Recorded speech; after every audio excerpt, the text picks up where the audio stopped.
ណាស់មិនអើយ30ឆ្នាំហើយដឹកឡើយទៅជួ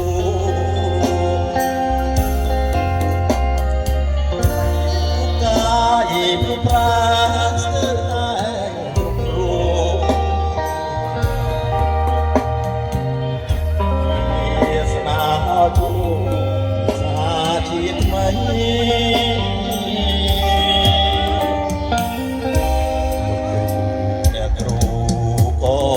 ចោរីសនិទ្ធគ្រប់គ្នាដល់ចិត្តព្រះក្តីអូផ្ដល់ចំណេញប្រសាថ្លាថ្លៃលោកធំត្រៃ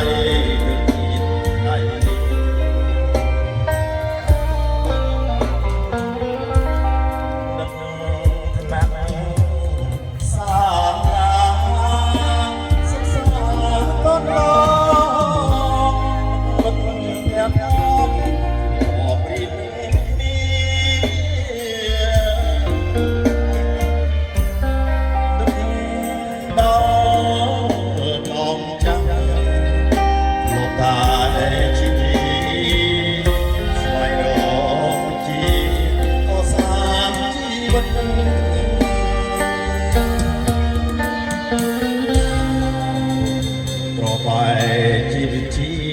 ឡៃបានដល់និស័យស្គាល់ទឹក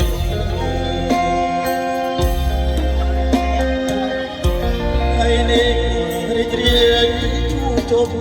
ហាវិញ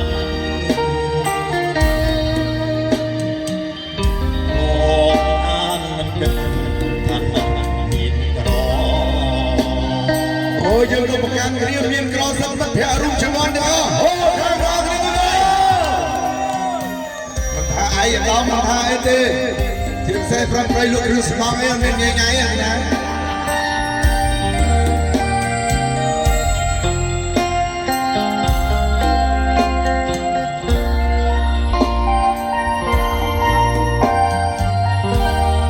បងនេះដែរសូមគោរពចាជួបពលគ្រូអ្នកគ្រូដែលមានវត្តមានផងដែរ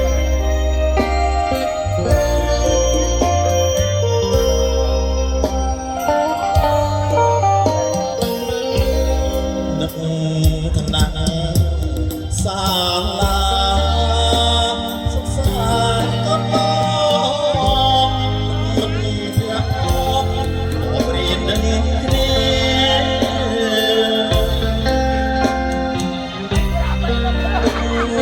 ដល់ផងចាស់មកតាជាស្វែងរកជា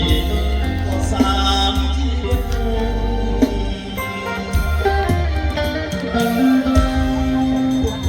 ប្របាយជាជីឡៃបានដល់នឹងនិស័យស្គា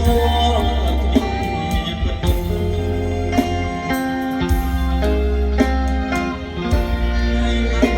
រីករាយជុំហាវិញលោកអានមិនគិតសូមសម្លេងនៅស្មារតីឲ្យខ្លាំងទាំងអស់គ្នាមួយបាទ